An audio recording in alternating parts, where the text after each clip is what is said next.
Welcome to a dilution video. We first start off by gathering our materials of stock solution and water.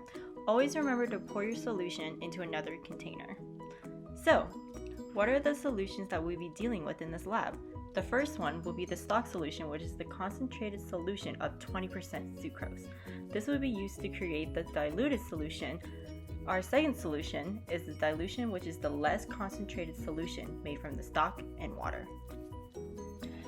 You are able to find the concentration of a dilution by using the formula C1 times V1 equals C2 times V2, in which you can use the concentration and delivered volume of the stock solution and the total volume of the solution to find the concentration of the new solution. Let's get started with creating the solution. First, you can see that we used the graduated pipette to measure the volume of the sucrose solution by sucking it up with the blue bowl. Before releasing the sucrose solution into the volumetric flask, we brought the pipette up to our eyes to see where the meniscus is and record our initial volume.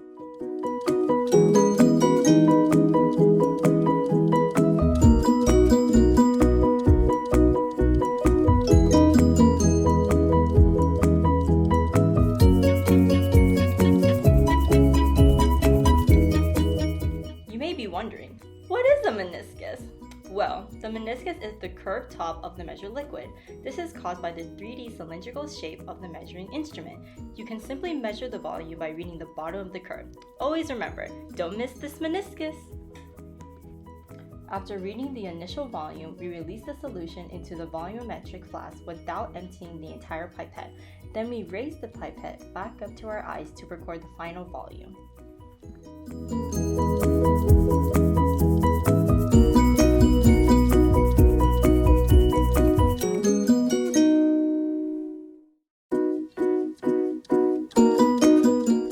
Now that we've done the sucrose solution, we can move on to the water to dilute the stock.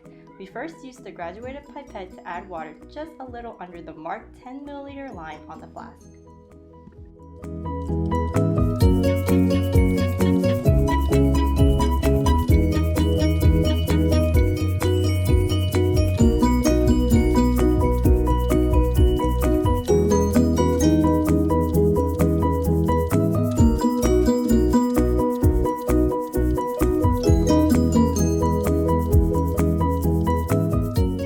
To ensure we hit the line as close enough to 10 milliliters, we added the rest of the water with the plastic pipette.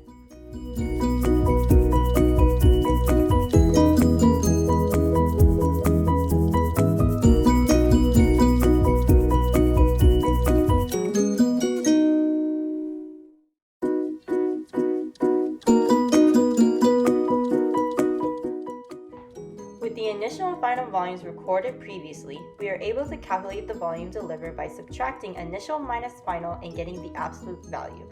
This would be used in the dilution formula. To find the concentration of each solution that each of us made, we manipulated dilution equation as C2 equals V1 times C1 divided by V2. By plugging in the information that we have gathered from the 20% sucrose solution, the volume calculated from the pipette, and the total volume of 10 milliliters, we can calculate the concentration of each solution. After the lab was finished, we cleaned up the instruments that we used and then cleaned up our workspace to make it as good as new.